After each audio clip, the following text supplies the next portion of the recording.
सुप्रभात बच्चों, आप लोग कैसे हो?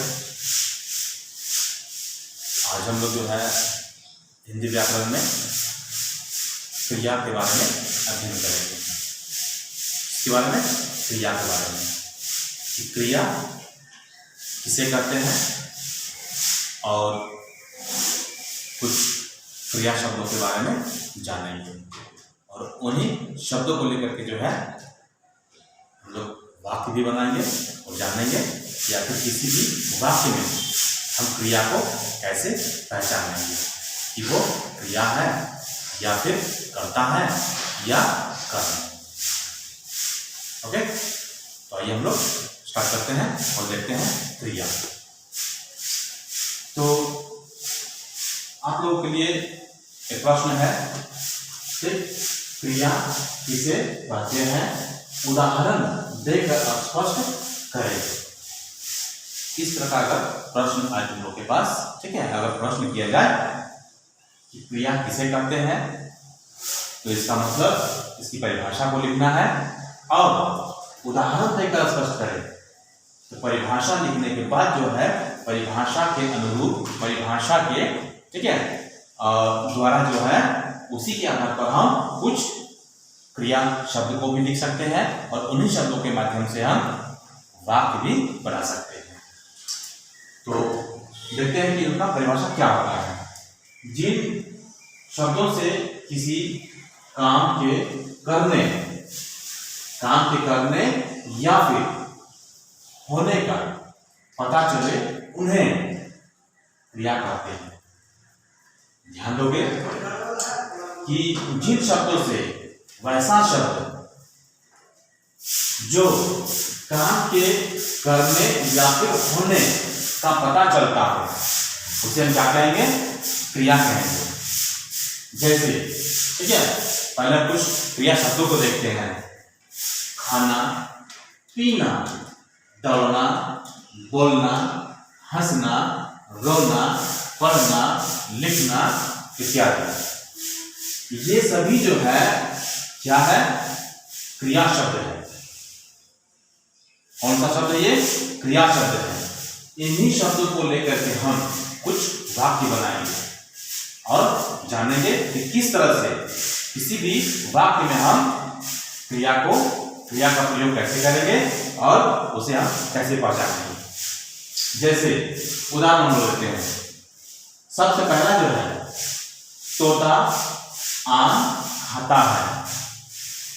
इस वाक्य में क्या किया हुआ है, तोता एक पक्षी है, वो इस वाक्य में कुछ काम कर रहा है, कुछ कार्य कर रहा है।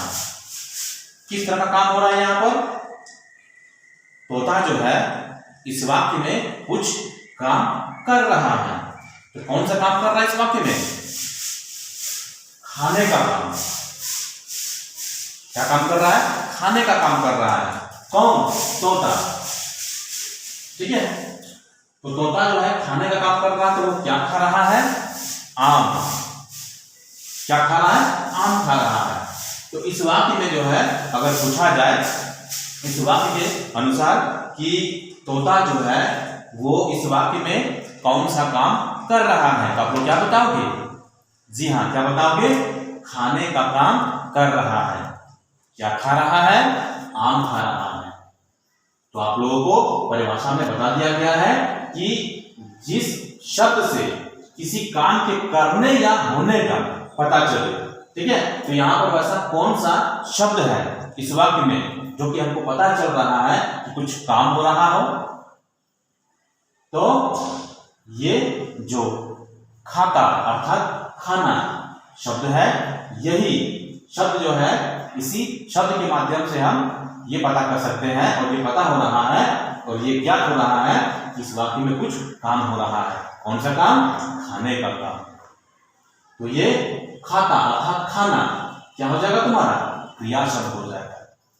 ओके, उसी तरह दूसरा उदाहरण, रमेश क्रिकेट खेलता है। इस वाक्य में कुछ काम हो रहा है या नहीं हो रहा है, जी हाँ, बिल्कुल काम तो हो रहा है। काम करने वाला कौन है इसमें, रमेश, जो कि करता है। तो इन्हीं के माध्यम से, इन्हीं के द्वारा जो है इस वाक्य में काम हो रहा है। तो रमेश इस वाक्य में कौन सा काम कर रहा है? खेलता, अर्थात खेलने का काम जो है कर रहा है। कौन? रमेश। क्या खेल रहा है वो? क्रिकेट। तो इस वाक्य में खेलता क्रिया है और रमेश कर्ता शब्द है। उसी तरह से हम यहां भी देख सकते हैं कि बारिश हो रही है। इस वाक्य में कुछ काम हो रहा है? जी हाँ, बिल्कुल, इसमें भी कुछ काम हो रहा है। कौन सा काम हो रहा है? इसमें बारिश होने का काम हो रहा है। लेकिन इसमें क्या है कि काम करने वाला या करने वाले इसमें कोई नहीं है। इसमें जो काम हो रहा है वो स्वयं हो रहा है, अपने आप हो रहा है। इस वाक्य में क्या काम हो रहा है? बारिश होने का। लेकिन क्या बारिश कोई करवाता है? बिल्कुल नहीं, ये अपने आप हो रहा है। तो इस ठीक है वाक्य के अनुसार हम ये बोल सकते हैं, ठीक है, इस परिभाषा में साफ साफ दिया हुआ है क्या कि जिन शब्दों से काम के करने या फिर होने का, करने का मतलब क्या हुआ कि कर्ता के माध्यम से जो काम होता हो वो हो गया, और होने, तो होने का मतलब ये हुआ कि जो काम हो रहा है वो अपने आप हो रहा है, करने वाला उसमें कोई नहीं है, कर्ता उसमें नहीं होगा। ठीक है, तो उसी तरह से क्या हुआ कि बारिश हो रही है। इस वाक्य में जो है हो रही है, ये तुम्हारा क्या हो जाएगा? क्रिया हो जाएगा। तो इस तरह से आप लोगों को क्रिया के बारे में जानना है और पहचानना है। आप लोग इसे अच्छी तरह से अपने कॉपी में जो है साफ साफ अक्षरों में लिख लेंगे और इसे याद कर लेंगे। आज के लिए बस इतना ही। धन्यवाद।